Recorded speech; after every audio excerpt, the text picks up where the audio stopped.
Mulan was produced in 1998 by Walt Disney Company. The directors of the movie were Tony Bancroft and Barry Cook. It was the 9th movie released during the so-called Disney Renaissance. The Disney production team was sent for a trip to China for a few weeks in 1994 to learn as much about the culture as they could. They were sent to get inspiration for the movie. But after all, it is another ethnic animated movie written, directed and produced by white men from America. I think it is great that they tried to get to know the culture from the inside and actually made the effort to go there. But did it help them in providing an accurate cultural representation? Let's find out. The movie Mulan is based on the Ballad of Mulan, which is a Chinese folktale written during the Northern Wei dynasty. The Disney adaptation has some differences, but overall the base is the same. A girl enlists in the army to save her father. The main difference is that in the Ballad of Mulan there is no love story, no spirits of the ancestors, and most importantly, no one discovers her identity, which is a key scene in the movie. Mulan reveals her secret on her own terms after 12 years of army service. In the Disney adaptation, her fraud is discovered during the first battle, and she is highly shamed for it by the Emperor's advisor.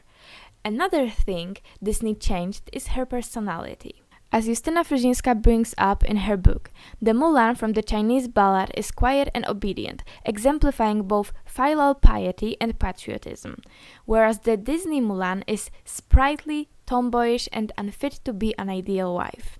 It is an important piece in the movie as they Americanize Mulan's personality through American individualism.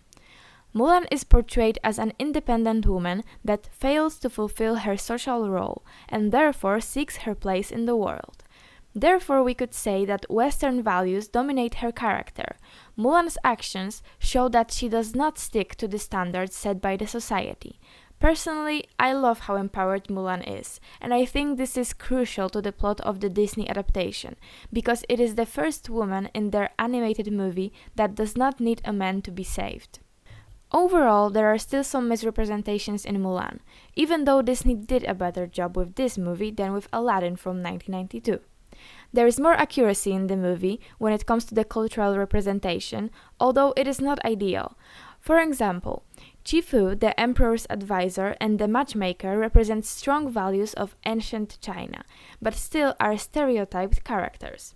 Chifu shows us how men viewed women by telling Mulan's father, Fazu, "You will do well to teach your daughter to hold her tongue in a man's presence." He is also very strict when it comes to the law. When Mulan's identity is discovered, he says, "A woman, treacherous snake," and demands to kill her because of her treason. Even after Mulan saves the emperor, he states she will never be worth much because of her gender. Chifu, however, is still one of the stereotypical characters in the movie, shown as the annoying council member. Chifu is depicted as a racist caricature. Throughout the movie, we can see how other characters constantly make fun of him, and we can understand that Chifu is a product of a comedic effect. The matchmaker, on the other hand, shows how important marriage was in Chinese culture. She says that Mulan talks without permission or is too skinny. She refers not only to the beauty standards at the time, but also to the way women were supposed to act. According to the beauty standards in ancient China, chubby women were considered suitable candidates for marriage. The matchmaker is one of the culturally right representations in Mulan, as matchmaking was essential in ancient China. Matchmakers were usually older ladies whose sole purpose was to decide whether a man and a woman are suitable for each other. They usually checked the social status, financial status, and as we can see in Mulan, reputation was as much relevant. It is also important to mention Mulan's appearance in the scene, as she is in a kimono and makeup of geisha that refer to traditional culture of Japan. This indicates the generalization of the Asian culture into one rather than looking at individual culture of China. An accurate cultural representation in the movie can be seen through the architecture. The garden near Mulan's house has a moon gate, which is a traditional element of Chinese gardens. One might say that they are an iconic element of the Chinese architecture. They are shaped as a circular opening and are built in such a way so that only one person at a time can enter. And we cannot forget about the Forbidden City portrayed as the Emperor's Palace, which emphasizes the traditional architecture of China as it is the world's largest imperial palace. Chinese culture is one of the oldest cultures in the world, and religion was a big part of it. Therefore, ancestral shrines were another important part of not only Chinese architecture but also Chinese culture. Usually, ancestral shrines were located in the main house. In Mulan, the ancestral shrine is located in the garden. Moreover, there was an elevated altar for offerings, but in Mulan we can see it being put on the floor. Mulan represents Chinese culture also through art, specifically the inkbrush painting of the landscape in the opening scene. Inkbrush painting is the classical Chinese art through which artists represent nature and landscape in as little strokes as possible.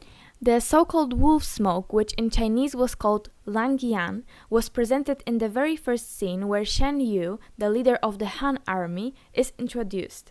A Chinese soldier on the Great Wall lights fire to get a quick message across the watchtowers. It was a way of sending a warning about the invading enemy in ancient China. Sadly, we can interpret from the scene that the soldier dies and the villains of the story are introduced, the Hans. From the very first scene, we realize that the plot of Mulan is very dark. It is strongly focused on the war. We have a lot of violence there and some scenes are quite brutal for a children's production.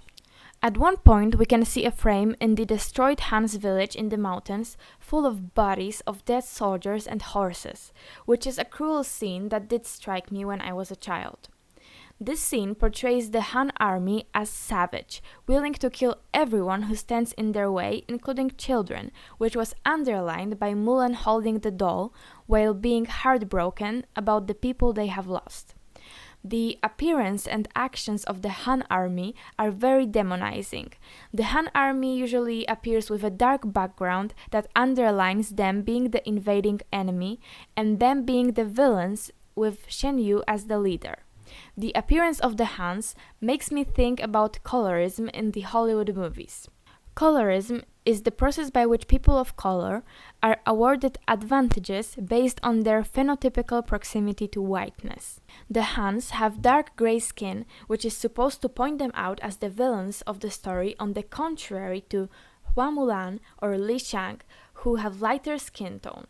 Colorism relates only to skin color and is not related to racism, but is another problem in Hollywood.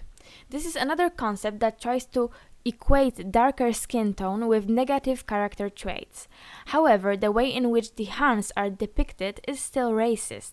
Their yellow eyes and exaggerated facial features create a disturbing appearance. Interesting fact: most men had top knots in ancient China because it was believed that every part of the body was a gift from the parents and therefore it should not be damaged. Shen Yu and his army all have loose hair, which underlines their barbaric characteristic, on the contrary to the Chinese army where everyone has their hair in a top knot. Another fact is that it is not certain to which culture the Hans belonged. Therefore, one might say that the characters are rather fictional. However, we could also say that they misrepresented an entire culture of people. Symbols were important in Chinese culture, for example the cricket being the symbol of good luck. In the movie we also often see the dragon, which symbolizes great power, good luck and strength. A primary difference between Chinese dragons and the dragons we know from the popular culture is that it has control over water, not fire. Therefore Mushu, a dragon presented in Mulan, should not breathe fire. Mushu is rather a humorous character in the movie, which explains why Eddie Murphy was the voice actor for this part. The character of Mushu brings out references to the Western culture. For example, he prepared eggs and bacon for Mulan's first breakfast, which is an unusual Chinese breakfast. Mulan even calls him a lizard once, which is quite degrading for a dragon that symbolizes great power. The fun fact about his name, that also indicates the American influence on the production, is that there is actually a pork dish in American Chinese restaurants called Mushu. The huge inaccuracy about Mushu is that he should not be Mulan's guardian. Dragons were reserved for the imperial house, and the Hua family should not have a dragon as their symbol in real life. Orientalism, which can be understood as the Western fantasy about the Eastern cultures, can also be seen in Mulan through the concept of honor we notice throughout the movie. It is a strong motive for Mulan's actions, from finding the right spouse to going to the army. The movie underlines how she wants to bring honor to her family, no matter what. Therefore, we can see the common concept that is being portrayed in various movies that include Asians, the pursuit of honor. It forms a picture that everyone in Asian culture will sacrifice everything for honor, just like Mulan. I believe it is an aspect of Orientalism in the movie because when Belle, just like Mulan, took her father's place in Beauty and the Beast, it was called an act out of love. Mulan is a movie where Disney started to recognize some of their mistakes. The movie did have some common symbols of Chinese culture as well as some well-known stereotypes like the cricket or gender stereotypes. On the contrary, it was still filled with some stereotypical caricatures of Chinese characters and aspects of Orientalism. The movie was not a perfect depiction of Chinese culture. However, it was also not bad. The movie overall was based on a Chinese folktale, which helps to understand some historical inaccuracies. Nevertheless, it also manifests the influence of American culture not only through the personality of Mulan, but also through the Americanization of the dragon Mushu. After all, the Chinese dragon did not breathe fire. Mulan from 1998 is very complex, and to capture all of the right and wrongs of the cultural representation embodied there was really hard.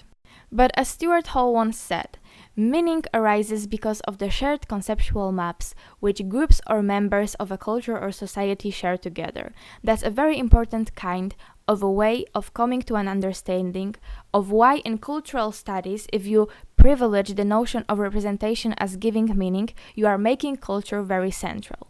I believe Mulan forms a certain conceptual map of Chinese culture through characters' values and actions, architecture, locations, symbols, appearance, and even stereotypes. All of it combined creates the representation of Chinese culture in Disney production. The presence of the Forbidden City or such details as the top knots on the male characters adds to this representation. The script and plot of the movie give meaning to certain cultural aspects, as the arranged marriage, which has a true cultural meaning.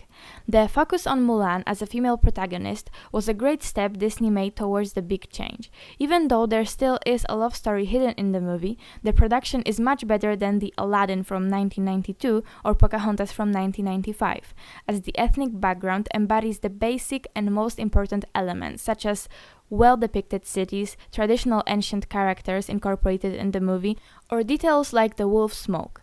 There still is racism and stereotypes hidden in Mulan. However, the overall representation of the culture can be described as a good step towards the future productions.